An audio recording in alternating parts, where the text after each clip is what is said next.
Okay, so that kind of pops. I think we were going to cover this. I don't know how much time we have left, but we were going to cover this in terms. I mentioned 3D printing models, and then how does that fall into friendly play? Like, I mean, a couple months ago we had the guy that entirely printed a Custodes like Grav Tank army or something like that. Mm-hmm. You remember that?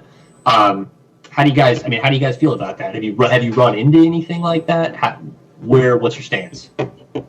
Well, I personally haven't run into anything like that, but my personal stance is I wouldn't. I use 3D printing for like bits, but I can't do the whole model. Okay. I don't know. We got to support I know the company's multi-million-dollar company and so on and so forth, but like if they're not, then we're not getting product and content and. Yeah, I think personally it has a lot to do with context too. Like, if someone's 3D printing because they think it looks cool, and it's like, oh, this cool axe or this cool helmet or this, I want something with a different pose. Like, that's legit. But if you're like, I wanted 3 Wraith Knights or 3 Riptides all in different poses, and I wanted like this Death Star that I printed off the list from online, and I just 3D printed the meta list, and it's all neon green plastic. They didn't even paint it, and it's you cut it out, Brandon. Okay. Yeah, sorry, but yeah, if kind of intent, like if you're intending to be a douchebag, I think 3D printing is a great tool to be a better douchebag.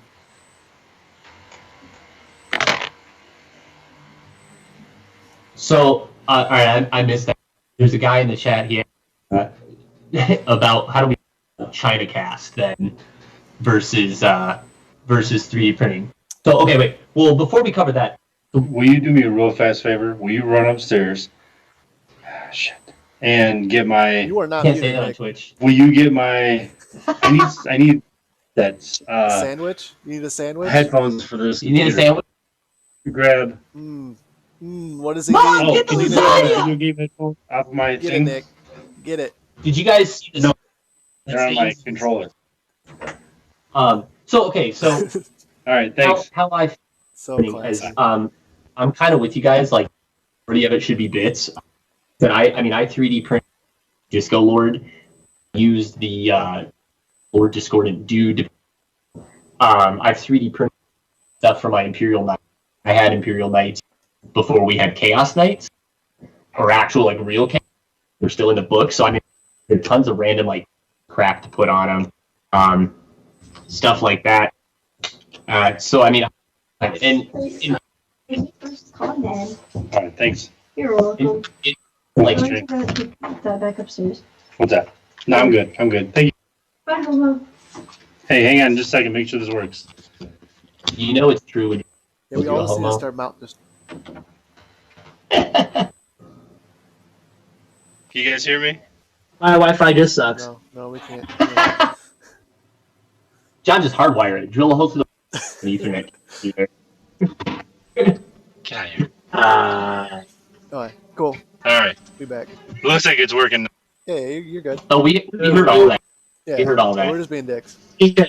Oh, I'm sorry, my wife. Something froze up. It was my computer because it likes to do Windows updates.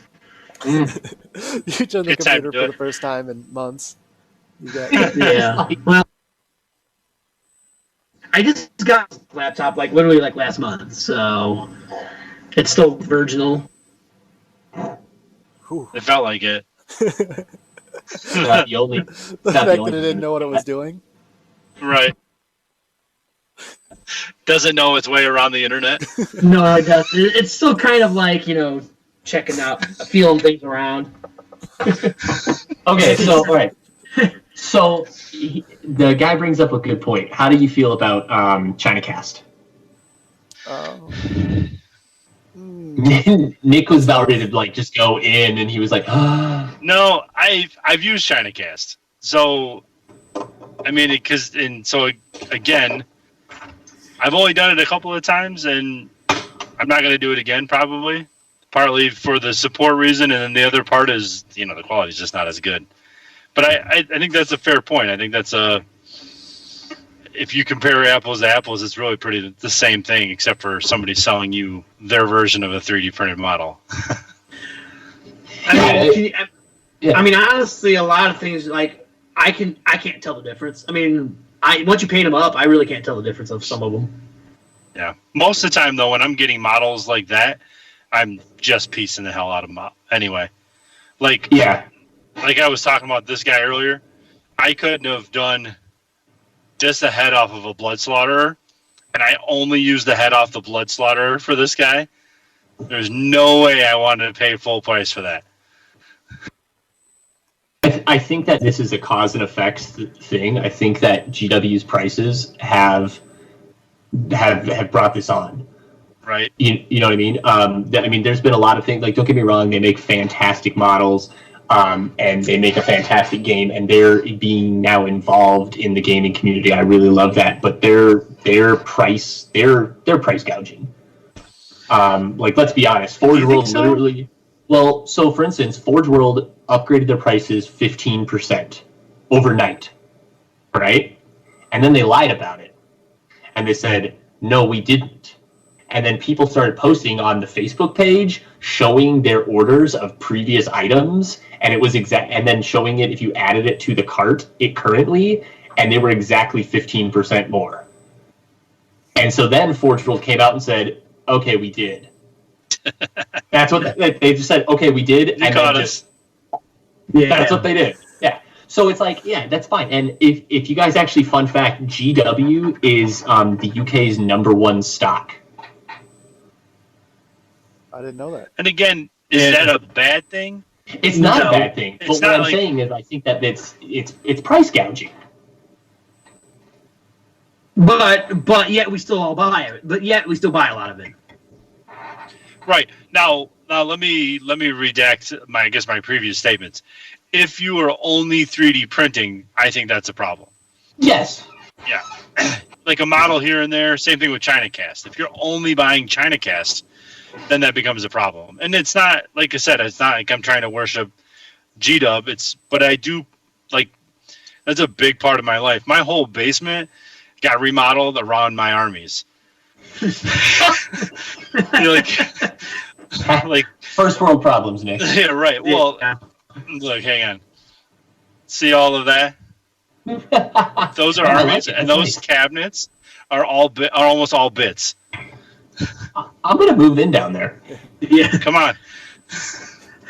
I'll work from home in your basement. I like that. Right. But anyway, so like, I don't know. Like, to me, you got to keep that company going, otherwise, this all becomes toys. Right. Toys more than it already is. Right. Yeah. I think you're right with that. I think you need to find a balance. Mm-hmm.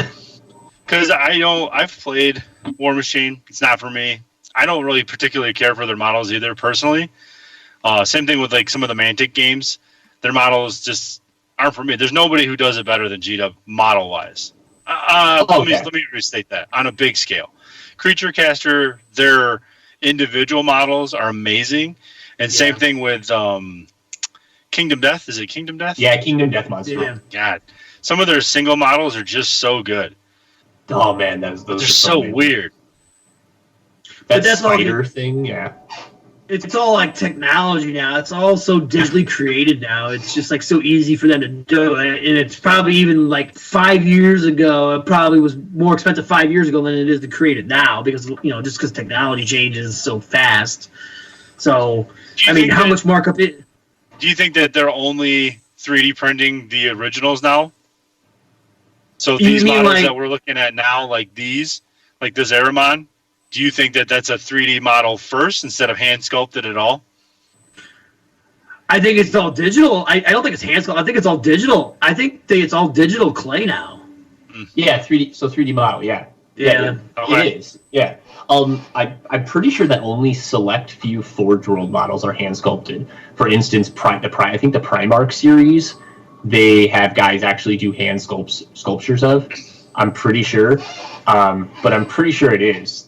It's all 3D'd. So the reason I asked that is I watch. So Skibor is another third-party company I follow, and they're constantly posting pictures of models that they're working on. And what they end up doing is they have like the armor pieces and stuff are already Like they're either precast or pre-printed, but then they hand sculpt all of like the biological pieces in the middle of it all, and they have all this other detail that they hand sculpt on top of the base.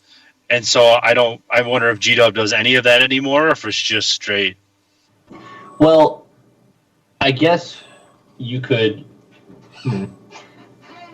That's a good point. Okay, so let's think about it this way. Even if, say, they are hand sculpting the entire model, right? Have you guys seen my Mortarion that I got off that Russian sculptor guy? I'll find a picture, but it's like this big. The wings alone, the wings alone are like 12 inches a piece, and then it sits on top of. Actually, it sits on top of this. I was going to ask you about that. That thing's awesome. Yeah, that's the base, and like there's a beer bottle, and that's the base. So and the thing is like massive. So, anyways, that was $350. Wow. And I think he only sold like 13 of them. And he hand sculpted one, and then had a company, and it's a Russian guy, had a guy print them after he hand sculpted the modeling or whatever. So if you look at the fact that he sold like 13 or 14 of them for $350, say $400 a piece. So that's like $5,000, right? That still doesn't equate to these insane prices that GW wants to charge for things. So, you pay your sculptor X amount of dollars. So, for instance, even if you pay your sculptor $5,000 to make a model, then you have the rights to print it, and it already came out. The markup rate on stuff is like almost 30 to 40,000%. Like it costs like a nickel to make a tactical SWAT Space Marines. But I mean, that's what it costs to make them. Yeah. But is that what it costs to sculpt, to plan, to pay the sculptor? Well, that's what I'm saying. Is so if you factor in that Mortarion, he only made $5,000 sculpting that thing, and it is by far better than any model GW has made. Bite your tongue. That new Sacred Cow is amazing. I don't know, man. The Sacred Cow. Battle Kettle. Look at these. God. It is funny because I think it's supposed to be a goat. Look at these wings. But it's weird Those are that they amazing. did like some sort of like good Slaneshi thing for the elf army. I didn't think about it. I was thinking that those are similar sculpts, but I was like, I didn't think of the Slanesh plug there. That's It'd be pretty. really interesting if they had like one of those goat things, and it's just like bites the head off the hell turkey, like an Ozzy Osbourne like death metal elves conversion. So we'll have to quarantine our models. All of them. Yeah. A Lysol coronavirus overboard. starting death metal. Well, that's a decent topic. Maybe that's a topic for another show. But like, now that this is brought up, like health in the gaming community, like what do you think of next time you're playing at a tournament and like some dude is just sneezing all over all your models, or just like I know we made eye contact with Nick when you were playing at a tournament and some person was correcting themselves Oh, I know. gratuitously. Good You mean God. You mean adjusting themselves? Oh, like Yeah. everybody knows that guy that every time, like, they always had their hand on their junk. And this was that guy times two. Times two? Oh, wow. They were wearing way too tight of pants and they were- kept adjusting.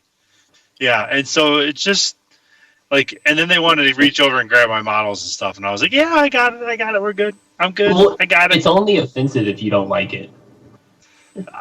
I'm You know- not sure I agree at all. Did you wash your models after you were done? How do you wash your models? I don't know. And Simple Green. Right. No, actually, I lent them to you. That was that same tournament. Oh, thanks. It was. He's not even joking. It was. Forgot about it. That's hilarious. Now I need ball models. Oh, they were Scott's anyways, and he was playing the corn list. How did you guys do that tournament? We got rolled. Well, not really. Like, I think we were like an average game wise. I think we were average on the game wise because I know like Jesse and I won one game, and then we won. I think I won 2 of the 5. we played. I don't know. I think you and I won one. You and I won our match, didn't we, Eric? Yeah, I think we actually went positive. I think we went 4-3-1 or something like that, or Yeah. 5-3-2 or something. We had like 2 ties. Yeah. Jester says that Eric probably liked the models, and he probably picked them up and licked them. Yeah. He's like a truffle pig. He probably just sniffed it out. It's called Fermunda cheese for a reason, boys. Eric was bothering you with his pink fallacy and his friendlies. Yes, it was.